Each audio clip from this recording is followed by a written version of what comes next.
Curfew Must Not Ring Tonight. Written by Rose Hardwick Top. Slowly, England's sun was setting over the hilltops far away, filling all the land with beauty at the close of a sad day. And its last rays kissed the forehead of a man and maiden fair. He with steps so slow and wary, she with sunny floating hair.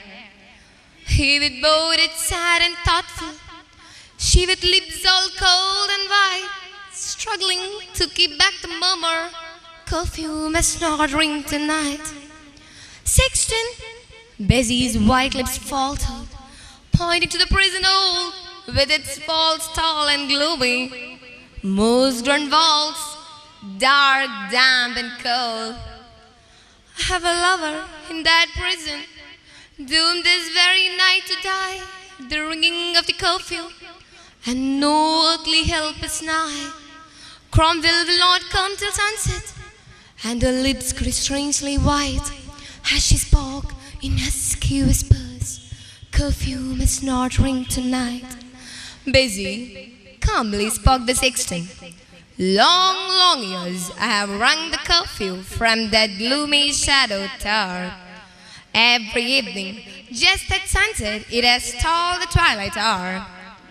I have done my duty ever, tried to do it just and right. Now I'm old, I will not miss it, curfew bell must ring tonight. While the raisin pale of fishes, stern and white her thoughtful brow, as within her secret bosom, Bessie made a solemn vow. She has listened while the judges read without a tear or a sigh. At the ringing of the curfew, Basil Underwood must die. And her breath came fast and faster, and her eyes grew large and bright, when low murmur faintly spoken, curfew must not ring tonight. Out she swung, far out, the city seemed a speck of light below. The twigs, the heaven and earth suspended, as the bell swung to and fro, and the sexton at the bell rope, old and deaf, heard not the bell, sadly thought the twilight curfew rang young Basil's funeral knell. Still the maiden, clinging firmly, with curing lip and fair face white, still their frightened hearts, while throbbing, curfew shall not ring tonight.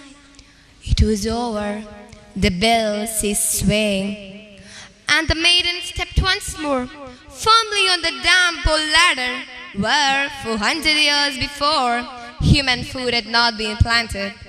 The brave deed that she has done must be told for long ages after, as the rays of the setting sun light the sky with gold and beauty.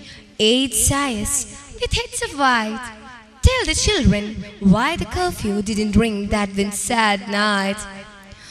Over the distant hills comes Cromwell, Bessie Season, and her brow lately white with sickening horror, has no anxious traces now. At his feet she tells a story, shows her hands all bruised and torn, and her sweet young face touched his heart with sudden pity, lit his eyes with misty light. Go your lover life, said Cromwell, curfew shall not ring tonight. Bessie came with flying footsteps, eye aglow with love light sweet, kneeling on the turf beside him, laid his partner at his feet. In his brave strong arms he clasped her, and kissed her face, upturned and white, and whispered, darling, you have saved me. Curfew will not ring tonight. Curfew will not ring tonight. Thank you.